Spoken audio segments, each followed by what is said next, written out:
Slide 1, Presenter Script, approximate 2 minutes. Welcome, everyone. Today we are going to explore one of the most structurally sophisticated teachings Jesus ever delivered, the ordination sermon of paper 140, and specifically the 8 Beatitudes at its heart. Before we dive in, I want to set the scene. The ordination of the 12 apostles was a formal, solemn act. Jesus was not simply inspiring a group of enthusiastic followers. He was commissioning ambassadors, men who would carry the gospel of the kingdom into the world after he was gone. And the first thing he said to them, the very opening of his charge, was this: "When you find my children in distress, speak encouragingly to them." That phrase is not incidental. It establishes the entire purpose of everything that follows. The Beatitudes are not abstract spiritual philosophy, they are the equipment Jesus gave his ambassadors to fulfill precisely that mission, to find people in distress and speak encouragingly to them. What follows in the sermon is 8 Beatitudes, but the Urantia Book makes a careful distinction that most readers of the Gospels never see. These 8 Beatitudes actually fall into 2 very different groups: 4 faith attitudes, which are the internal spiritual conditions of a soul finding its way to God, and 4 responses to faith, which are the external behaviors and reactions that flow outward from a transformed soul. Today we will explore both groups carefully, their meaning, their distinction, and how they speak to us in the language of our own time. Slide 2, Presenter Script, approximate 2 minutes. This slide gives us the architectural overview, the framework that allows us to understand the Beatitudes not as a list of 8 disconnected virtues, but as a coherent spiritual curriculum in 2 movements. The first movement, the 4 faith attitudes, describes the inner landscape of a soul that is genuinely seeking God. These are not things you do. They are things you are, or are becoming. They are dispositions of the heart, orientations of the will, qualities of the inner life. Paper 140 to 5.4 calls them the prelude, suggesting that they must come first, that they are the necessary preparation without which the second movement cannot occur.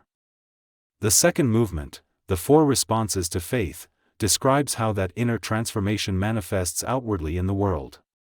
These are the supreme reactions of a soul that has genuinely encountered God and been changed by that encounter. They are not duties imposed from without. They are the natural, spontaneous, inevitable expressions of a transformed inner life. The key relationship between the 2 groups can be stated simply: spiritual being precedes spiritual doing. The first group shapes the soul. The second group expresses the soul. And together, and this is the master's genius, they form what paper 140:4.9 calls a master philosophy of life, a complete vision of what a human being can become when fully aligned with the Father's love. The distinction matters because it protects us from one of religion's most persistent errors, trying to produce the fruits without cultivating the roots. We cannot manufacture the responses to faith by willpower alone. They must grow from the faith attitudes that precede them. Slide 3, Presenter Script, approximate 2 minutes. We begin with the first of the 4 faith attitudes: happy are the poor in spirit. This beatitude has suffered more from misinterpretation than perhaps any other. To modern ears, poor in spirit sounds like a compliment paid to the emotionally depleted, the religiously defeated, or the chronically self-deprecating. Jesus meant nothing of the kind. The Urantia Book clarifies with precision: the poor in spirit are those who are humble, teachable, truth-seeking, and free from egotistical self-sufficiency. The key phrase is, free from egotistical self-sufficiency. The opposite of poor in spirit is not rich in faith, it is self-satisfied, spiritually complacent, convinced that you have already arrived and have nothing more to receive. The humble soul is the open soul. It is the soul that shows up with empty hands, not because it has nothing, but because it knows that whatever it has, it received as gift, and there is always more to receive. It is teachable precisely because it has not decided in advance what it will or will not accept. It is truth-seeking because it has not yet declared its current understanding to be final. In our contemporary context, I might say it this way: the spiritually humble person is not someone who thinks badly of themselves. They are someone who thinks honestly of themselves, clear-eyed enough to know how much they don't yet know, open-hearted enough to keep learning. They hold their current understanding lightly, because they trust that God has more to show them. This is the first and foundational faith attitude. Without it, none of the others can take root. Slide 4, Presenter Script, approximate 2 minutes. The second faith attitude: happy are they who hunger and thirst for righteousness. If the first beatitude described the empty vessel, the humble, teachable soul, this one describes what happens when that vessel is filled with longing. The imagery is deliberately physical and urgent: hunger and thirst. Not a mild preference for goodness. Not a reasonable appreciation of moral values. A craving. An appetite. A drive that feels as urgent and as bodily as the need for food and water. The Urantia Book's commentary is illuminating. This hunger is described as a soul-deep craving for dynamic love and authentic goodness. Two words are doing heavy lifting there: dynamic and authentic. Dynamic suggests that the goodness being sought is not static or rule-governed but alive, responsive, creative, something that adjusts itself to every situation with the wisdom of genuine love. Authentic suggests that the goodness being sought is not performed or dutiful but real, originating from genuine inner transformation. And there is a consequence to this hunger that the Urantia Book names explicitly: when you truly hunger for righteousness, doing what is right becomes a pleasure rather than a duty. This is the transformative heart of the beatitude. We have all experienced the difference between a moral obligation that we fulfill reluctantly and a generous act that we perform joyfully because we genuinely want to. The second is qualitatively different from the first, and Jesus is saying that kingdom life is meant to be lived in the second mode, not the first. In modern vernacular, when you have truly seen how much the Father loves you, you don't do good because you have to. You do it because you literally can't help yourself. Slide 5, Presenter Script, approximate 2 minutes. The third faith attitude: happy are the meek. Meekness is, in our culture, nearly a term of derision. To call someone meek is to suggest that they are passive, spineless, easily dominated, someone who lacks the courage to stand up for themselves. This interpretation makes the beatitude incomprehensible as a blessing and insulting as advice. Jesus meant something entirely different, and the Urantia Book's clarification is one of the most liberating reframings in all the Revelation. Meekness, as Jesus used the term, is the attitude of a person who is cooperating with God, the inner posture of, "Your will be done." But notice what the Urantia Book says about the source of this attitude: it is motivated by an unshakable faith in a friendly universe. This is not the meekness of someone who has given up. It is the meekness of someone who has discovered something more reliable than their own will to push against the world. The meek person is not passive, they are strategic. They have stopped wasting energy fighting against the grain of reality, and have learned to work with it. They have stopped trying to bend the universe to their preferences, and have discovered the freedom that comes from aligning their will with a larger, wiser, more loving will. In modern terms, meekness is not weakness, it is the posture of someone who knows that God is in charge, and actually trusts that. They're not passive. They're not a pushover. They've just found something stronger than their own ego to build on. They can be still in a crisis because they're not relying on their own resources alone. This is the faith attitude of surrender, but surrender as freedom, not defeat. Slide 6, Presenter Script, approximate 2 minutes. The fourth and final faith attitude: happy are the pure in heart. This beatitude is, in some ways, the most demanding of the four, and also, in the Urantia Book's rendering, the most beautiful. To be pure in heart means two things, held together. The first is spiritual insight, a kind of single-mindedness about God that cuts through the noise and distraction of competing loyalties and desires. The person who is pure in heart has a clarity of spiritual vision that comes from not being internally divided.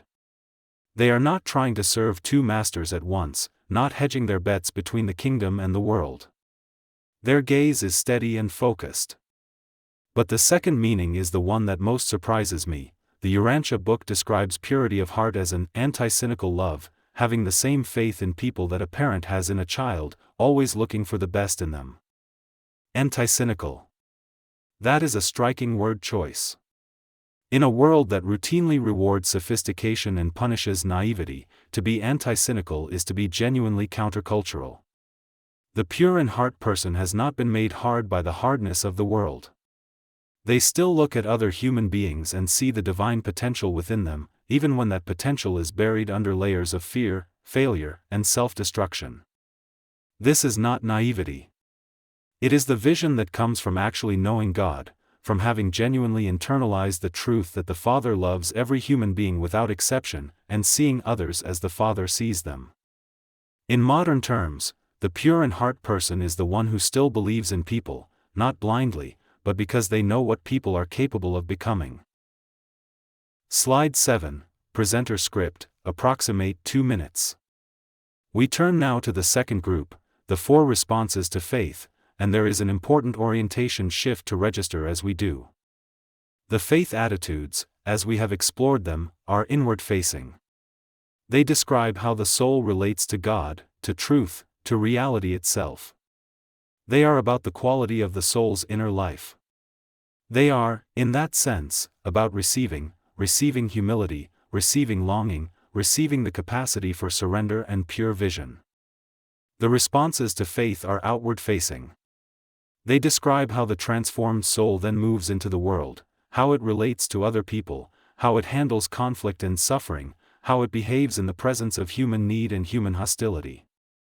Paper 140:5.5 describes these responses as representing the external outworking of a soul that has attained a level of divine selflessness.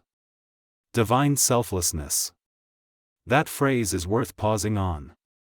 These are not merely virtuous behaviors that a disciplined person can produce through willpower and moral effort. They are the natural expression of a soul that has been so thoroughly shaped by love, by the Father's love received and the Father's character internalized, that selflessness has become its default mode. This is why the Urantia Book says they are supreme reactions rather than supreme duties. A reaction is not planned or willed, it simply happens, as the natural consequence of who you have become. Together, the 8 Beatitudes form a complete portrait of the spiritually transformed person, humble, hungry, surrendered, and clear-eyed within, tender, merciful, peace-generating, and spiritually invincible without. This is the kingdom citizen Jesus was commissioning his apostles to become. Slide 8, Presenter Script, approximate 2 minutes. The first response to faith: happy are they who mourn. Of all 8 Beatitudes, this may be the hardest to hear in our current cultural moment. We live in a world that treats emotional invulnerability as a virtue. The ideal person, according to much of modern culture, is resilient, unaffected, capable of moving on quickly, not dwelling on difficulty. Mourning, actual, open, felt grief, is something we are encouraged to process efficiently and set aside. Jesus says something radically different. He blesses those who mourn. He calls them happy. The Urantia Book's interpretation cuts through the apparent paradox with precision. Mourning, as Jesus defines it, is not depression or self-pity. It is what the text calls the emotional attitude of tender-heartedness, the capacity to stay genuinely sensitive and responsive to human need. It is the refusal to become calloused. It is the choice to keep feeling, to keep caring, even when caring costs something. And the protective function of this tender-heartedness is specified: it protects the soul from anger and hate. This is psychologically astute. The soul that can still feel pain in the presence of suffering has an outlet, a channel through which its response to injustice can move. The soul that has numbed itself to pain has no such channel. Its unprocessed response to suffering and injustice accumulates as resentment, bitterness, and eventually hate. In modern terms, staying soft in a hard world is not a weakness. It is actually the toughest thing you can do, and it protects you from a hardness that would eventually destroy you from the inside. Slide 9, Presenter Script, approximate 2 minutes. The second response to faith: happy are the merciful. Mercy is one of those words that has been worn smooth by religious overuse. We say it so often that it no longer lands with any weight. The Urantia Book restores its weight by defining it with remarkable specificity. Mercy, as the Master taught it, is not passive forbearance. It is not simply refraining from punishment when punishment is deserved. The Urantia Book calls it active and dynamic loving-kindness, something that moves toward the suffering person, not something that merely withholds harm. It is, the text says, the highest form of fatherliness, the urge of an unspoiled soul to relieve the suffering of others. Two phrases deserve special attention here. The first is, active and dynamic, mercy moves. It seeks out the need. It does not wait to be asked. The second is, unspoiled soul. This suggests that the capacity for genuine mercy is connected to a kind of interior freshness, a soul that has not been hardened by repeated disappointment, that has not built walls against the vulnerability that genuine mercy requires. The merciful person is willing to be inconvenienced by someone else's need. They are willing to be affected. They do not manage their exposure to suffering from a safe distance, they enter the suffering, as fully as they can, in order to help carry it. In modern terms, mercy is not letting people off the hook, it is actively moving towards someone in their worst moment and saying, I am here. What do you need? It is compassion with legs.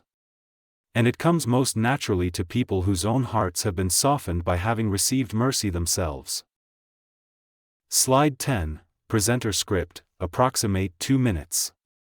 The third response to faith, happy are the peacemakers. This beatitude is frequently misread as a compliment paid to conflict avoidance, the person who smooths things over, keeps their head down, and makes sure nobody raises their voice at the dinner table. That reading is not entirely wrong, but it is far too small.